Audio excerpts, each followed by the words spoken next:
Hello! Magandang araw sa inyo lahat mga kababayan ko. So, kamusta ang Halloween nyo?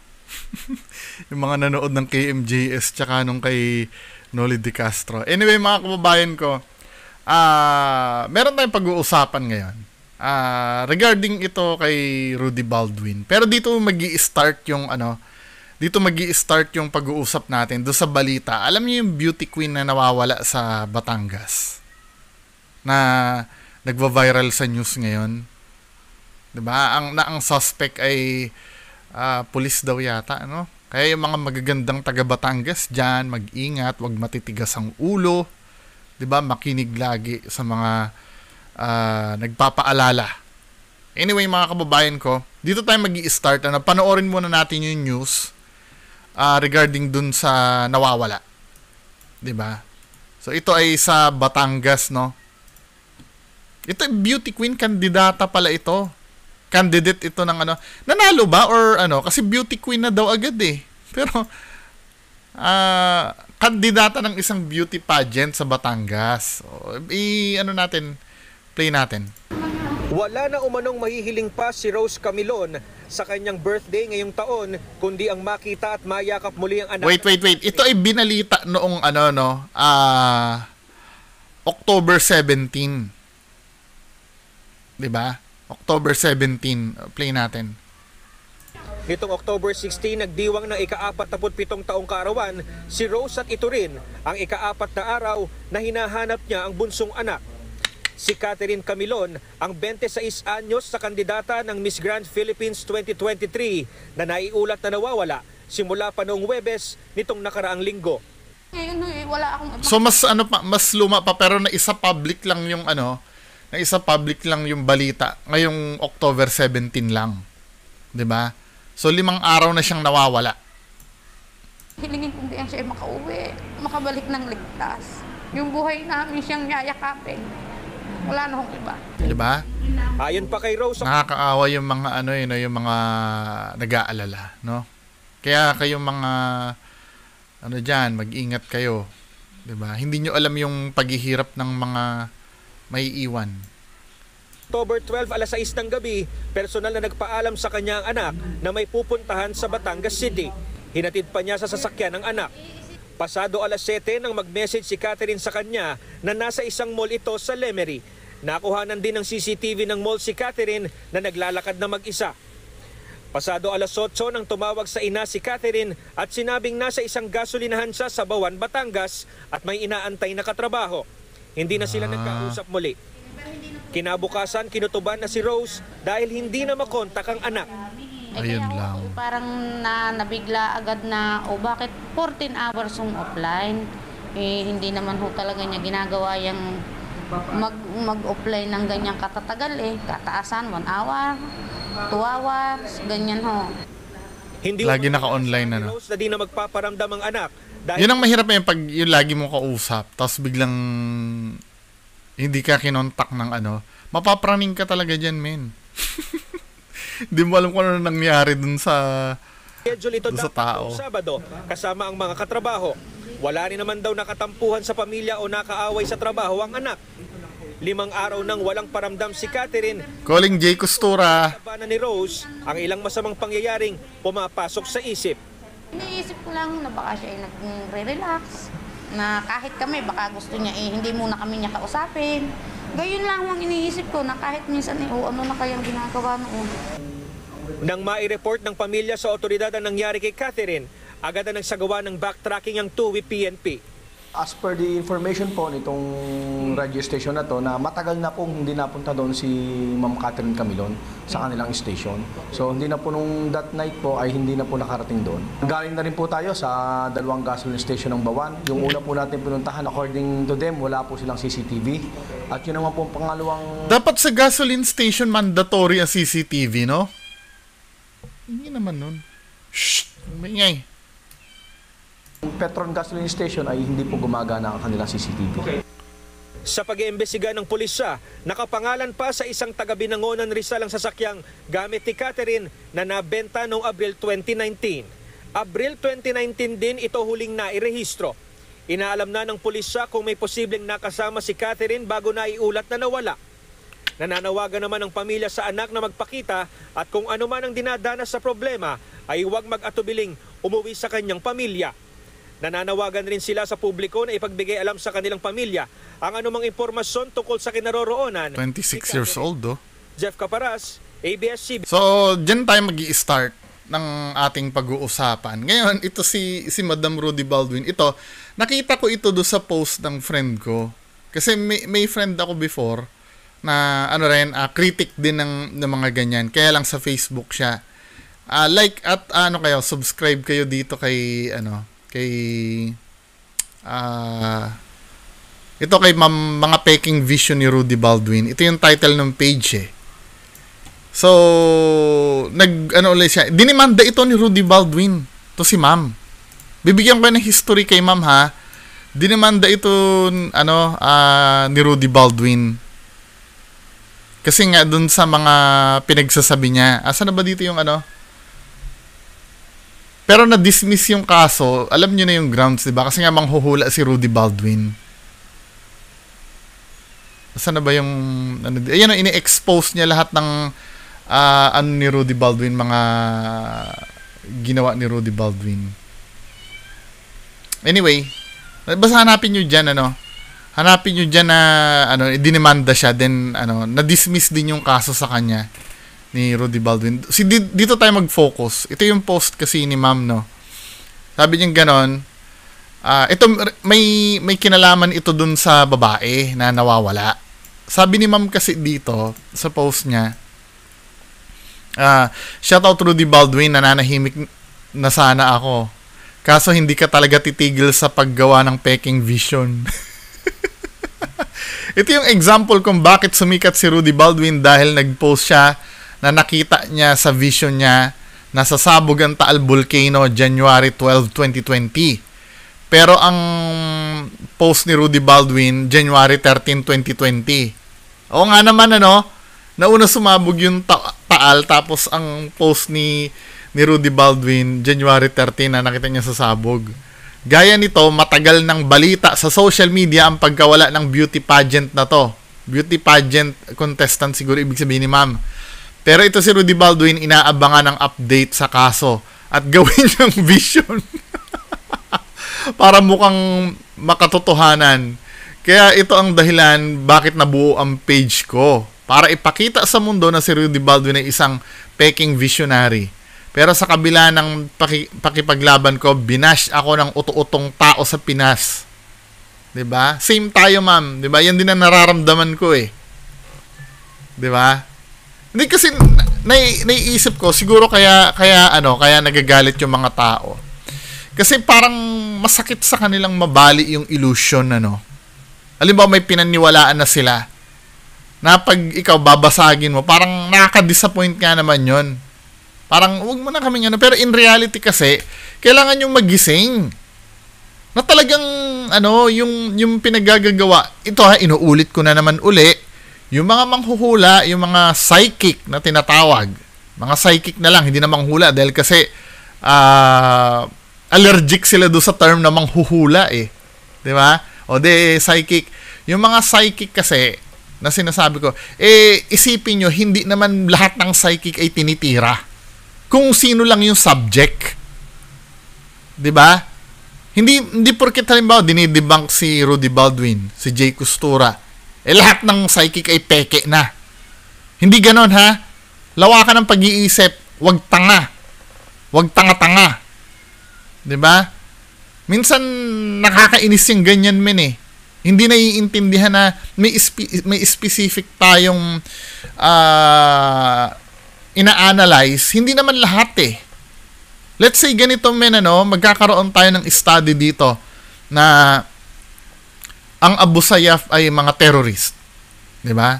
Hindi sila mga rebelde kundi sila ay mga terrorist, mga Abu Sayyaf. Nagkataon ang Abu Sayyaf ay mga Muslim. So pagka sinabi natin mga terrorist ang Abu Sayyaf, lahat ba ng Muslim terrorist na? Hindi. Lawakan ng pag-iisip, 'di ba? Come on. Huwag naman tayong tanga-tanga.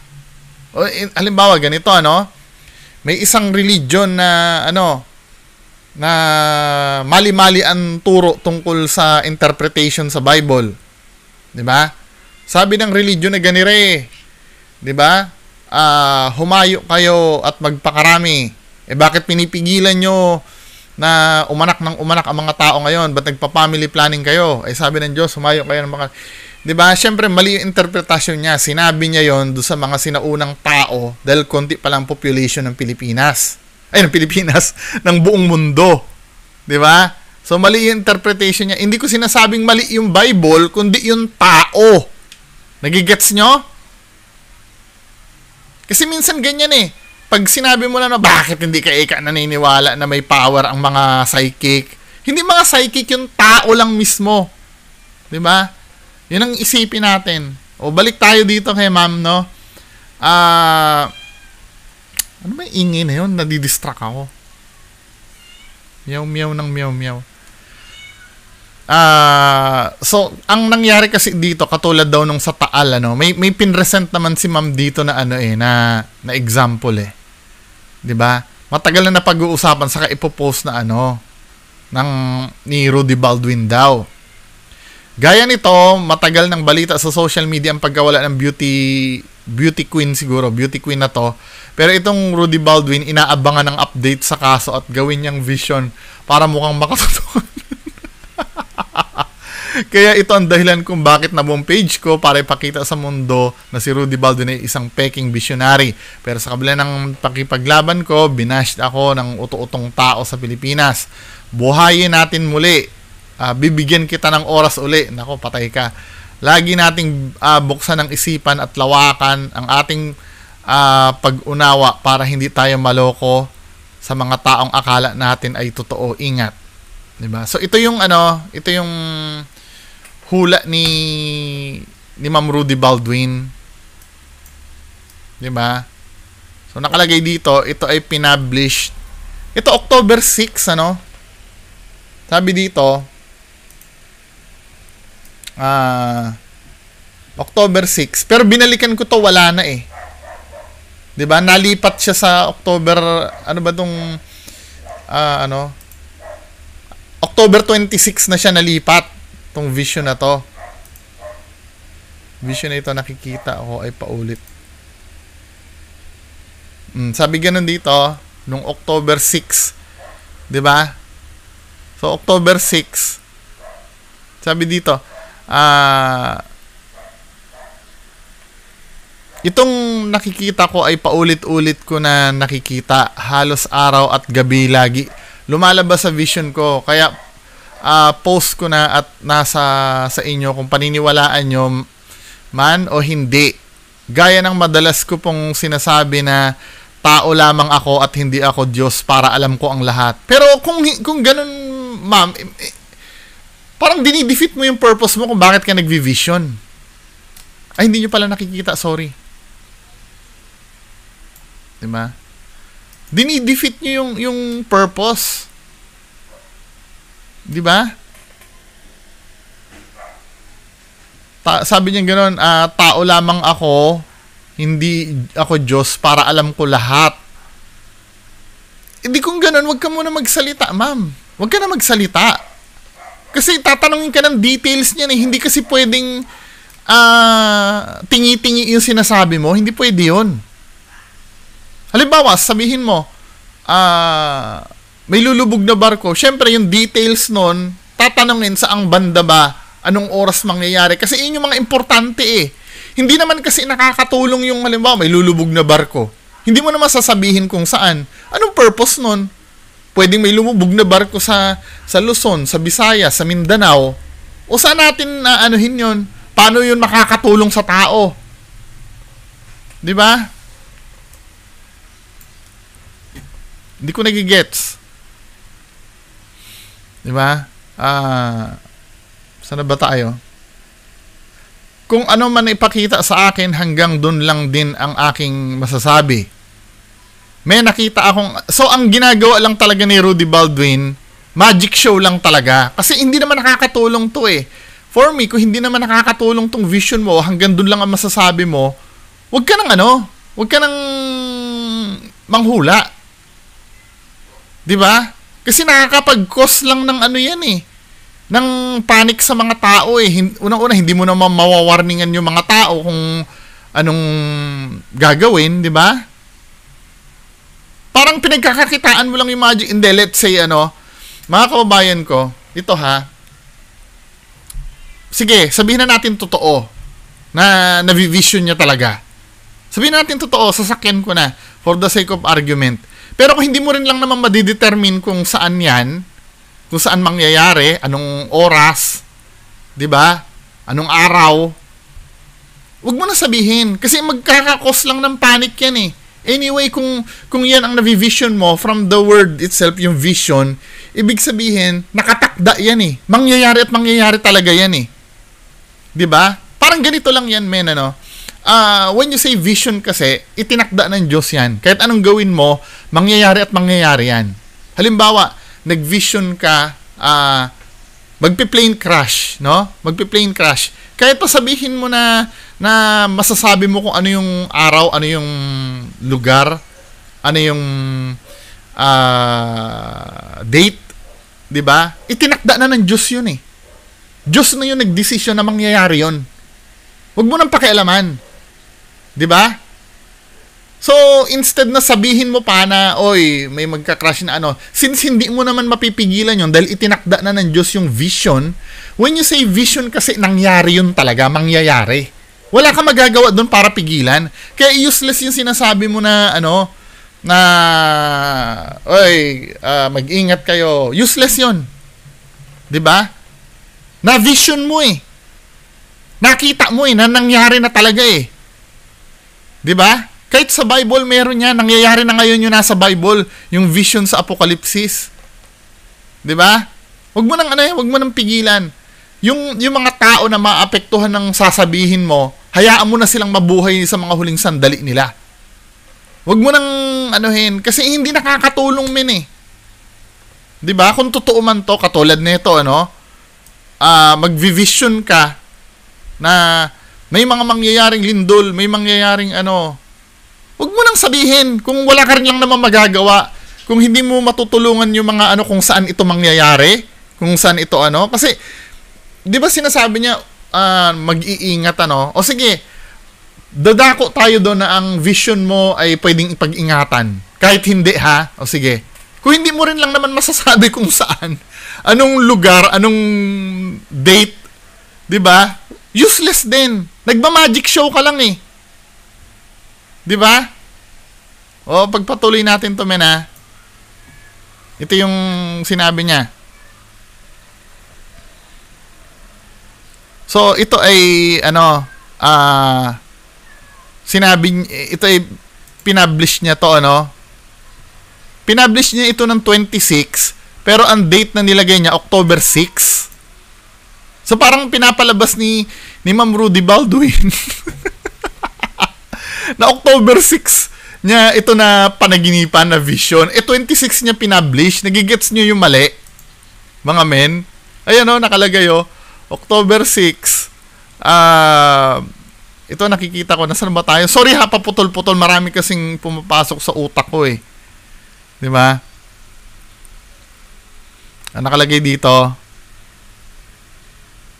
Kung ano man ang pinapakita sa akin, hanggang doon na lang ang aking masasabi. May nakita ako isang babae na binaon sa lupa na wala ng buhay. Sa isang lugar na kung saan tapat nito, tandaan nyo ha, tapat nito at kalapit lang ng dagat. At ang tapat ng dagat, may makikita ka mataas na mga damuhan. Maraming damo, medyo mahaba ang damuhan at may nakita akong bahay na bato pero wala akong makita na tao. May kalayuan sa syudad to dahil mahaba ang kalsada na nakita ko sa vision ko at may madaraanan kayong kahoy, kawayan. Bago nyo marating ang lugar, ulitin ko po ulit. Paulit-ulit ito pinapakita sa akin. Nasa loob ako ng simbahan, nagsimba, nakikita ko ang lugar. Isang babae na animoy nag-antay lang na alamin at hanapin siya. Hanggang dito na lang po ang aking masasabi. Lagi nating tandaan, 'di ba? na mag-ingat ang lahat palagi at huwag kalimutan manalangin ng taimtim. Ito, ha, napapansin nyo sa hula niya, masyado siyang shotgun, ano? 'Di ba? Shotgun yung mga sinasabi niya, may dagat, may damo, may bahay na bato. Ganito kasi ang mangyayari sa hula ni Rudy Baldwin, mga kababayan ko. Wag naman po sana, ano? Wag naman po sana. Please, wag naman po sana. Halimbawa, may nakita. 'Di ba? May nakita na wala ng buhay. Wag naman po sana. Pati ako nagdadasal din ako na buhay pa to si ate na nawawala. Kapag halimbawa nakita yung beauty queen na nawawala. Pag nakita siya, yung beauty queen, wag naman po sana, inuulit ko po, ulit-ulit po, matatandaan nyo na agad si Rudy Baldwin. 'Di ba? Then, halimbawa nakita siya na nakabaon. Yung mga detail doon na may mga damuhan, may dagat, may bahay na bato, lahat yon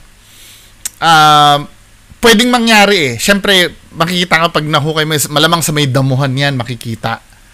'Di ba? Or pwede rin sa dagat, makita siya sa dagat. 'Di ba? May maraming senaryo na pwedeng mangyari, men eh. 'Di ba? Pero tandaan nyo, lahat ng details na nakalagay dito, hindi to magkakatotoo. Lahat ng details na yan. Pwede mangyari, makita yung bangkay. Hindi, wag na nating isama yung beauty queen na yan. Wag na tayo mag-isip. Halimbawa, may ibang bangkay na nakita, na nabalita. 'Di ba? Hindi to si ate. Wag na nating isama to. Malay mo buhay pa naman si ate. 'Di ba? May ibang nakita na nahukay. Maaalala nyo na agad si Rudy Baldwin. 'Di ba? At nakita siya sa damuhan, maaalala nyo na siya. Pero yung mga detalye na may mga sinabi niya dito na mga dagat, bahay na bato, makakalimutan nyo na yun kasi wala na meaning yun eh. 'Di ba? Pero tandaan nyo, pag may nakita nga na bangkay dyan, maaalala nyo si Rudy Baldwin. Ang tanong, paano kung wala? 'Di ba? Paano kung wala? Buhay pala to si ate. 'Di ba? So wala na tayong hahanapin, wala na tayong pagpo-focusin ng attention natin. Tandaan nyo ha, itong hula niya walang date to. 'Di ba? Ang nilagyan niya lang ng date kung kailan niya daw na panaginipan. Ito. Pero kung tutuusin, pinublish ni Rudy Baldwin to October 26. Pero nilagay niya doon sa post niya October 6, 2023. 'Di ba, men? Dito pa nga lang parang wait, 'di ba 26 na tapos ngayon ka lang magpo-post na na October 6 ka mo. Kaya nga sabi nung nag-comment dito, hindi sinagot na ang comment ko diyan. Nagtaka ako 2 hours ago ang post niya kahapon, pero nilagay niya ay vision niya ng October 6. Hinanap ko naman sa October 6 ang post niya, baka nga naman reposted for the benefit of the doubt. Kaso wala siyang post ng ganyan nung October 6. So how come niyang mahulaan yung kahapon lang yan posted na October 6 ang nilagay niya yung date almost 3 weeks nang pinag-uusapan niyan sa television, sa mga balita. Minsan mapapaisip ka talaga diyan kay Maring Rudy. Diyos ko po, Rudy, bago-baguhin ang style na bubuking ka. 'Di ba? So ang sinasabi nila, naglalagay ng date si Ma'am Rudy Baldwin. Tingnan nga natin sa ibang hula ni Ma'am Rudy Baldwin kung ganun talaga yung ginagawa niya. Mga men, tingnan nga natin. Or doon lang sa doon lang sa post na yon. Kasi parang intentional yun eh. Nag-hit kasi yung nawawalang Yun lang talagang binigyan niya ng date. Ayan October 6. Hindi niya naman inedit, 'di ba? Wala namang edit history. Ayan nag-vision siya pero walang date.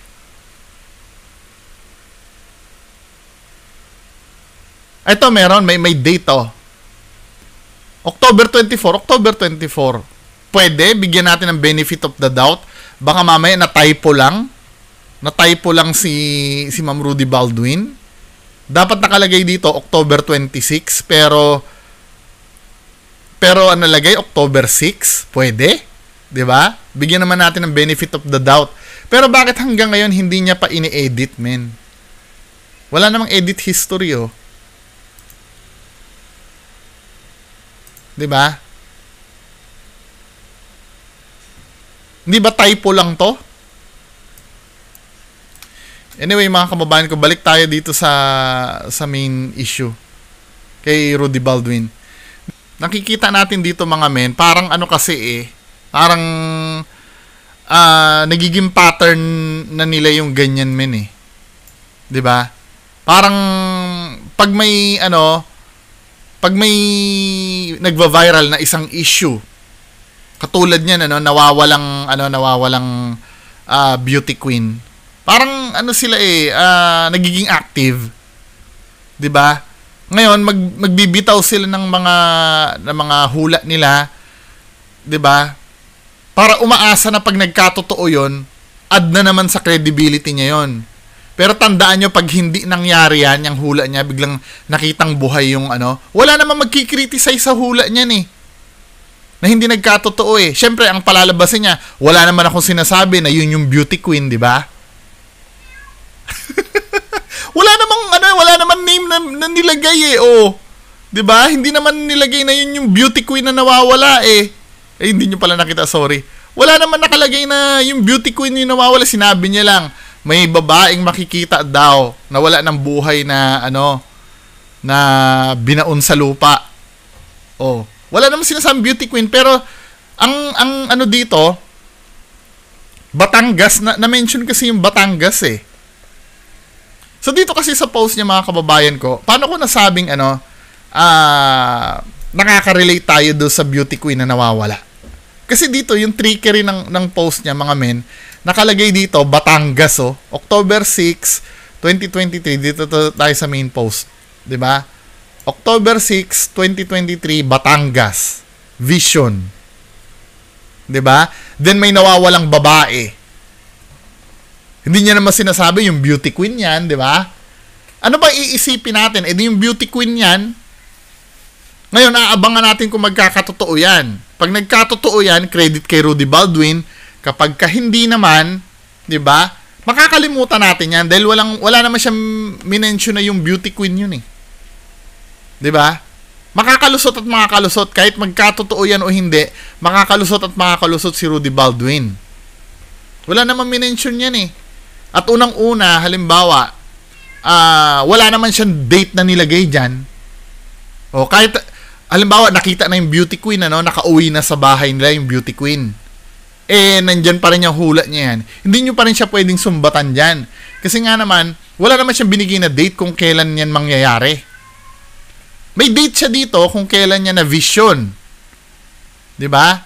October 6. Pero, let's say, sabihin natin typo kasi nga, 26 ito in-upload Yung pagkaka-vision niya. Pero yung date kung kailan makikita, wala Hanggat wala nakikitang babae, valid itong hula niya. Hanggat wala nakikitang babae na nakabaon sa lupa. Kahit makita pa natin yung actually kahit hindi na mangyari to, wala nang makitang babae na bangkay, 'di ba? Makakalimutan niyo na to. Ang matatandaan niyo lang naman yung mga nagkakatotoo 'Di ba, Joe Mark? Kahit nga kay Jay Costura, wala naman kayo natatandaan ng mga panatiko ni Jay Costura. Wala naman natatandaan na hindi nagkatotoo yung mga yan Lahat ng natatandaan niya nagkatotoo Tama ba ako? May natatandaan ba kayo na hindi nagkatotoo na sinabi ni Jay Costura? Or kahit sino mang huhula? Wala! Mga natatandaan nyo lang yung mga nagkatotoo. Anyway, mga kababayan ko, anong tingin nyo dito? Paki-comment lang po sa baba. Maraming salamat. Bye-bye.